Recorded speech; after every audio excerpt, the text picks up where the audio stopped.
Probably not everybody's gonna like it if you have like some pure historical purists, but I don't think they will necessarily listen to our music anyway.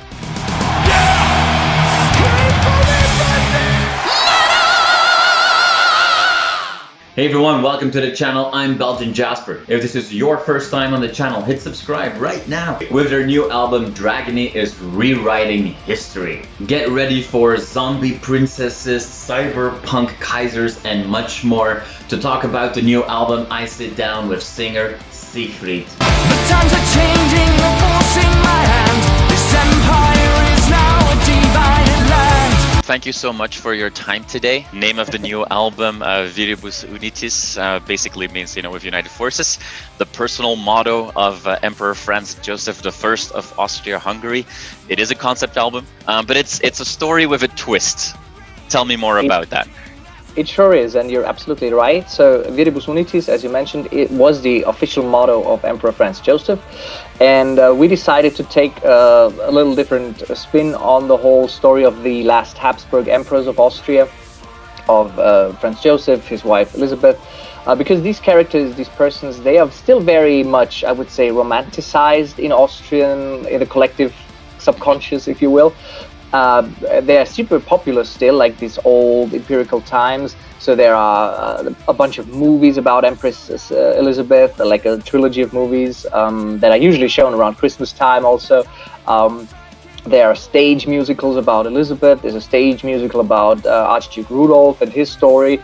And yes, it's because it's this really kind of glorified time. Like, we wanted to give it a different spin, and we put the whole story into an alternative timeline where Crown Prince Rudolph actually does not commit suicide on Castle Meiling as he did in actual history, but he survives that night in 1889 and afterwards begins to sort of lose his mind slowly, and his whole unstable personality that was there to begin with just kind of crumbles down until he completely breaks down when his mother, Empress Elizabeth, is assassinated in Geneva, which happened in 1898.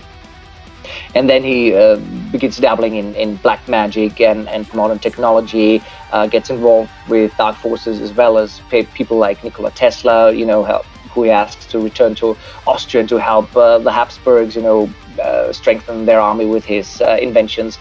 And ultimately it culminates in his attempt to resurrect his mother and bring her back from the dead, which happens, but of course these things never go well, and while she does come back, she is also possessed by a very evil demon from the underworld and comes back as an empress of the damned, who raises her own zombie army to lead that into basically a war against all mankind. So that changes the whole complexion of the First World War. And the only way to combat these forces, you need, of course, the old Emperor Franz Joseph, who on his deathbed is then put into a steampunk armor designed by Nikola Tesla, and returns to the battlefield as Cyberpunk Joseph to battle his former wife, the undead Empress Elizabeth. Wrath of two nations, the powers align. Forces are stirring that try to divide. Fighting the tide before striking the blow. What they didn't tell you in history class. They didn't tell you in history class about that. So yeah, the story does bring together, elements of actual history and actual people from history, but then also zombies and cyberpunk. Sounds like there were a lot of ideas in the band, and then somebody just said, hey, let's do it all at the same time. So my question is, how drunk was the band when you decided on that story? I would say very, because it was actually when we were at the 70,000 tons of metal cruise last year, just the night before the cruise was going to leave, and we were out in Miami, and there may have been one or two cold drinks that may or may not have had alcohol in them. And I think at some point it was actually our bass player who came up with the idea. And because if you say it in German, you always say it like one phrase, the name of Emperor Franz Joseph, you always say Kaiser Franz Joseph. So it's like Kaiser Franz Joseph, always this phrase. And if you put that into our story, it's like, if you said, yeah, let's do that, let's take Kaiser Franz Joseph, but put him into a steampunk armor and call him Cyberpunk Joseph, because it has the same kind of syllables, it sounds a little bit similar, and we said, yeah, that's stupid, but it's perfect, let's take it. We were the masters and the rulers of this world, but now our reign is shaking as it comes unfurled. I I've been to Vienna several times. I think it is one of the most beautiful cities in the world. And I agree what you say. Specifically in Vienna, maybe more than the rest of Austria, these characters of Joseph and Sisi and the emperor and empress, they are definitely glorified. There is a big tourist side to that as well. Are you afraid of any backlash against having zombie Sisi in your story and on the cover of the album? Oh, I mean, I think in our days, when you think about movies that exist, if you look at, I don't know, you start with Abraham Lincoln Vampire Hunter, you go to Pride and Prejudice and Zombies, then you have even Inglourious Bastards that takes an alternative history approach to an even very darker part of history. You take Iron Sky, all these movies, that are super popular, and I think compared to that, what we're doing is pretty harmless. Read from the lines, cold out their hearts, living in terror, they are the fallen. We still paid a lot of attention to detail, to make it all work out and to do some research into the actual history. And we'll also do that on the album, that we put a little disclaimer there and saying, okay, guys, this is not actually real, so it would be very good for you to actually check out the real history of these people, and also what led to the First World War and how this all transpired, because that was, of course, a very real and very tragic event that had an effect on millions of people. Well, let's look into the music as well. Obviously, we've not heard that much yet. A few singles have been released. The first one that was released was Gods of War, if I'm not mistaken, co-written by Tommy Johansson. Yeah, that's right.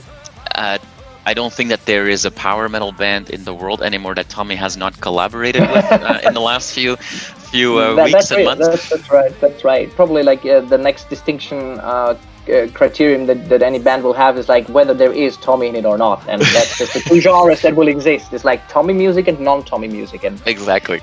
But I mean, he's a great musician, so the more Tommy, the better. Read from the lines, cold out their hearts, living in terror, they are the fallen. I've known Tommy for a while. We met the first time, I think it was in 2016 at Masters of Rock Festival in Czech Republic.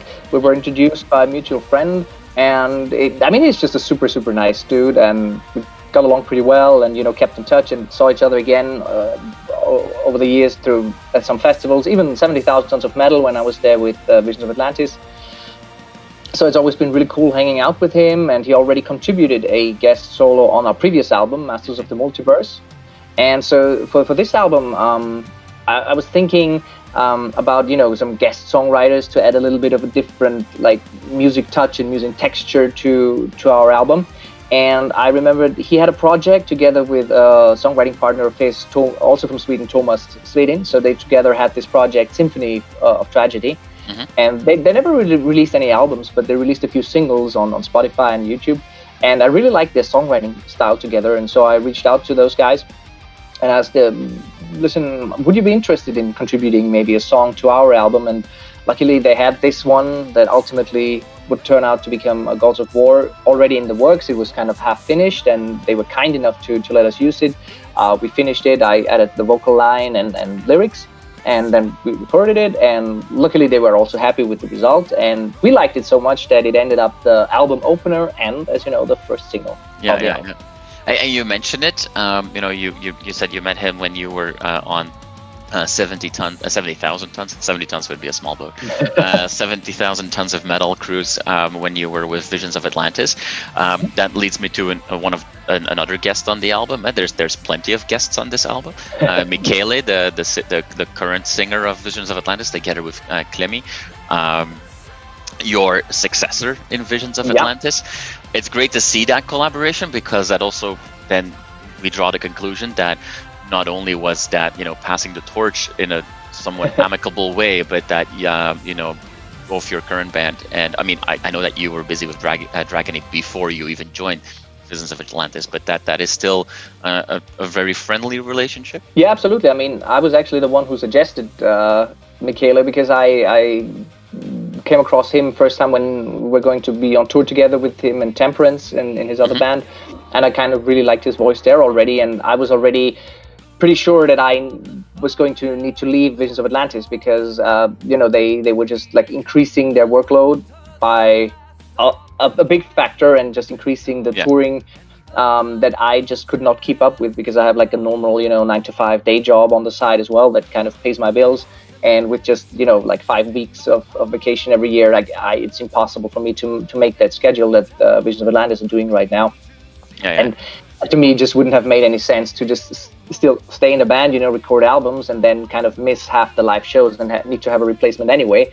So I figured I'd tell the guys, let's look for a replacement, and let's check out some people. And one of them that I suggested pretty much in the beginning was Michele.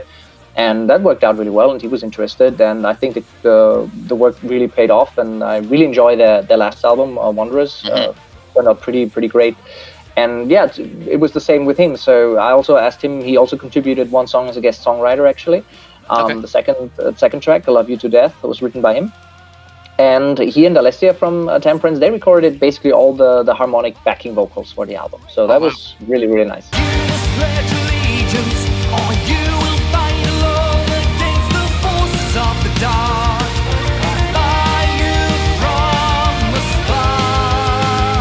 This is the first album that you are releasing through Napalm. The very first album was independently. You've done some work with other labels as well. It's been very clear to see how Napalm, through social channels and what have you, has already been very much pushing this release. There seems to be a lot of support. I don't know if that is because Napalm Records is an Austrian company as well, and you guys are talking about a big part of Austrian history, but that must make you feel very not only happy but also very comfortable with this change in partnership. Yeah, for sure. I mean, it's a great next step, I think, in the evolution of the band. Napalm are surely one of the top 3 labels for metal in the world today. Like, if you think, like, you have Nuclear Blast, you have Century, you have Napalm, and that's kind of the trinity right now. And so it's super exciting for us to be there. And of course, being an Austrian band, it was also kind of like a homecoming, to join Napalm Records. And yeah, it's definitely a different kind of ball game. So as you mentioned, there's just huge effort put into the whole social media presence, from the YouTube channel that has where Napalm has 1.7 million subscribers, to Facebook, to Instagram. They're all very active there. They're continuously pushing content and really promoting all of their acts. So not only the big ones, the cash cows, but also smaller newcomers like us, for example. And that's we really appreciate that. And like you mentioned, it's absolutely a great chance for us to take the next step in the evolution of the band. Absolutely.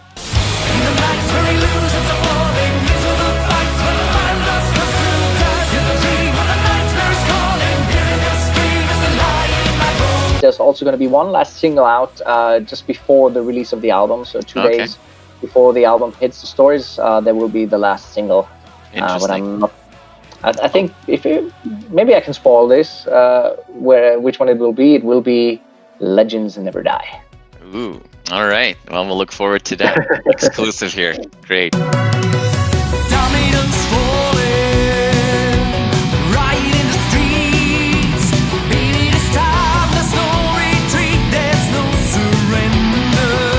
I understand fully that right now your focus is obviously on the new album. Nevertheless, there's a lot of creativity going along right now. Are there areas that you haven't, touched on with Dragony that is on the wish list for you for future work? So far we're not really thinking that far ahead right now. As you mentioned, the promo circle for the current album is just full on the way. So yeah, it's gonna be super busy for us anyway, and we're gonna try to promote the hell out of this album.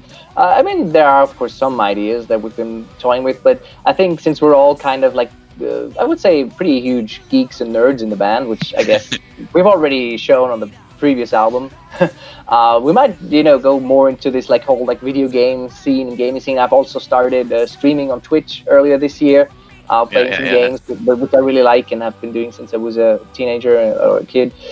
So this is a big part of my free time anyway, so that could be pretty exciting to do more in that direction. Fighting for life, for good, for all that we believe in. Going need some action. using the story of Viribus Unitis as a video game script, that could be quite interesting as well. Maybe that's something that we should look forward to. The Dragony video game where you can take control of cyberpunk Kaiser. Oh yeah, I mean that would be fantastic. Like that would be awesome. Some other ideas that have been tossed around, like when I told people about the story, like regardless of what the album works out there, we said like, oh, you should write a book. You should write this as a book. And people have also said, yeah, make a comic book about it, which would also be really fitting, I think.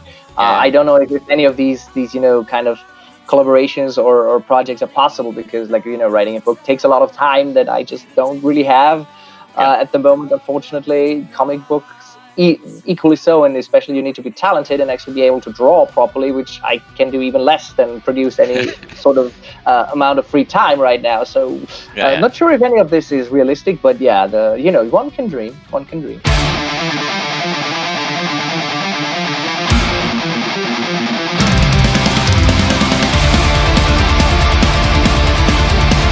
I'll ask just one more question before I let you go and enjoy the rest of your evening. One thing that I have in common, well, not just one thing, probably the only thing that I have in common with Emperor Franz Joseph I is that my favorite dessert is Kaiserschmarrn, which is his as well. So what's your take on, if you look at the two iconic Austrian desserts, Kaiserschmarrn or Sachertorte? What's your vote? I would go with also the Kaiserschmarrn. I think Sachertorte has been, I think, compromised for me a bit too much to be, turned into like more of a touristic attraction. I think we have a bit more like real traditionally Austrian desserts than Sachertorte. Of course, it's pretty classic and it's always good. I mean, it's a chocolate cake. You can never go wrong with a chocolate cake.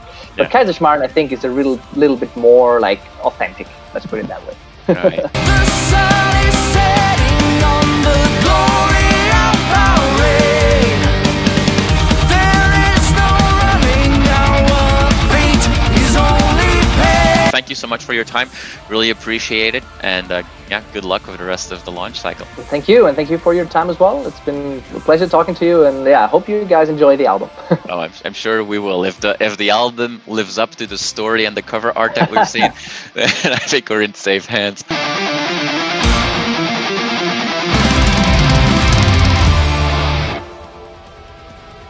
You were awesome for watching that video. Click right here to see more content like it and subscribe to the channel.